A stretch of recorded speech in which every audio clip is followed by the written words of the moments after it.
Thank you so much for agreeing to chat in this way and Pleasure. time with us on this little conference call, which we're going to use on the Friends Room. So thank you so much for that. And one of the main reasons we're talking is to talk about your book. But before we get on to your book, maybe just say a little bit about yourself. I mean, in terms of, how you're obviously very interested in spiritual issues and spiritual practices, spiritual ideas. Do you want to say just very briefly how you came to all of this? And you're not part of a group, I understand. You're very much sort of...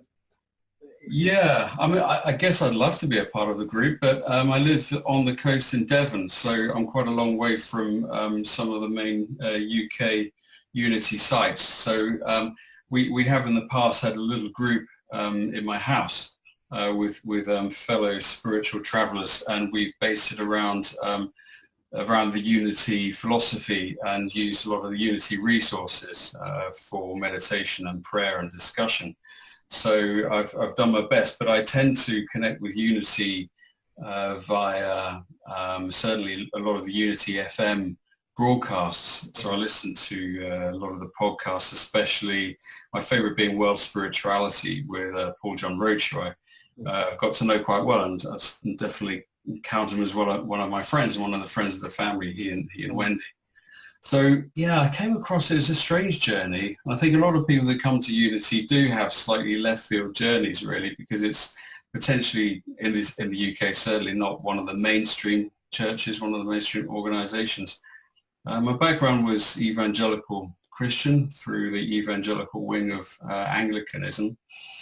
And I guess I always had a feeling in my heart that there was something a bit deeper about some of the teachings, and there was a yearning for more connection with God, with the real heart of God.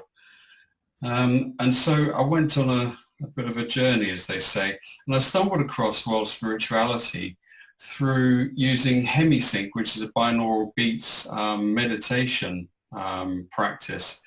And I looked this up one day, and as it happens, on World Spirituality, Paul John Roach was speaking to a representative of Hemisync. And Paul mentioned New Thought and Unity, which I'd never heard of. I thought, you know what, this chap sounds fantastic. It was probably about 8 years ago. I was sitting in the garden on a deck chair, taking the sunshine and listening to this, and thought, I'm going to look this guy up. So I listened to another one of Paul's shows, and then another one, and then another one. And through that, I then started doing reading people like Eric Butterworth and Joel Goldsmith, Unity writers. And I guess I just felt like I was coming home. There was this yearning in my heart and not knowing how to connect with whatever it was in my heart. Yeah. And honestly, I've never come across a movement, a church, a group of people that is more in alignment with my own heartfelt understanding of who God is and how to connect with God. So, bless you and the church and Kibbery, who I've connected with, and because it's absolutely awesome. I'm so grateful that I've found Unity. Fantastic. And so let's come to the book, because this is your first book, I imagine, is it? Am I right? Or yes, it is. Yeah. So what sort of called you to? Obviously, you're getting a lot of inspiration from Unity ideas and this sort of new journey that you felt you were on. But then you obviously felt that call to start to put things down and obviously to support others in their meditation, in their spiritual journey. So do you want to just describe how that all happened? Sure. I guess the other connection, apart from Paul, was a guy called Arjuna Ardha, who was actually on Paul's show talking about his book. And what Arjuna does is a methodology called awakening coaching. And it's a form of coaching that is, I mean, I'm a coach at work. I work in the National Health Service and social care, and I coach all sorts of people, consultants, dentists, nurses, social workers, and it's mostly around work-related issues or stress and so on. So I was used to the methodology of coaching, but what Arjuna does, he takes coaching to probably the deepest level I can imagine it could be. So it dives right down into what are your fundamental longings as a person here on earth, your walk on earth.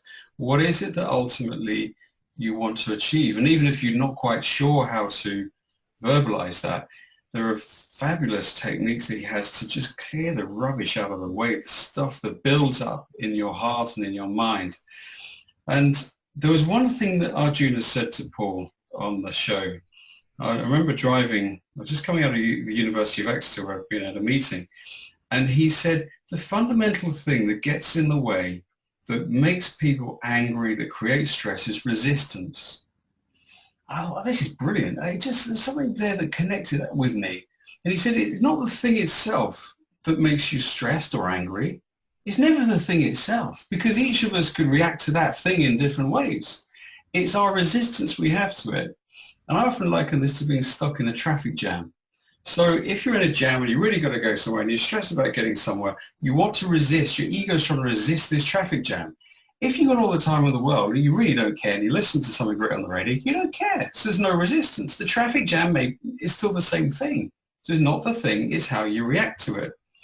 And so I loved this so much that I became an awakening coach myself. And I did a lot of training with Arjuna, and I still meet with a group of men from around the world. There's a few across America, there's a chap in Holland every week, and we're like a little circle and we talk about awakening coaching and our own spiritual journeys, and we help each other along the way. So I have a lot of connection with that.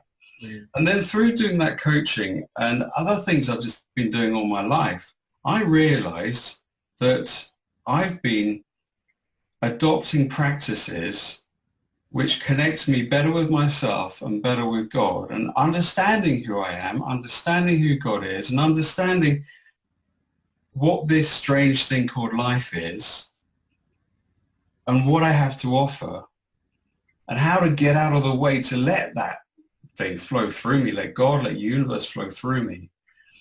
And I've been accumulating these practices that I've been kind of inventing, I guess, all my life. And it came to a point where I thought, do you know what? This is a book. And my wife's from Paraguay.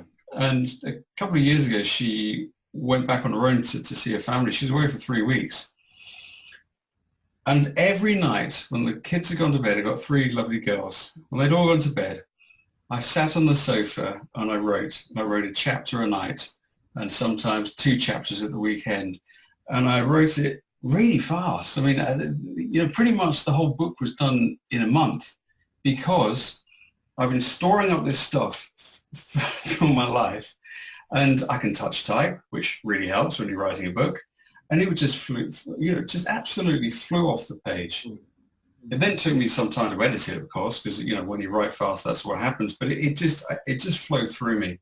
So that's how it happened, and it was one of the easiest things I've ever done, in all honesty. So in a way, I suppose it had been just in quite an intuitive way. It had been accumulating within you, and then the moment arrived, yeah, and a spiritual awakening moment where you realised you can actually do this, and it was just letting the flow occur rather than feeling you had to create something and sort of grinding yourself through something. Absolutely. I think people say if you're setting up a business, do what you know about.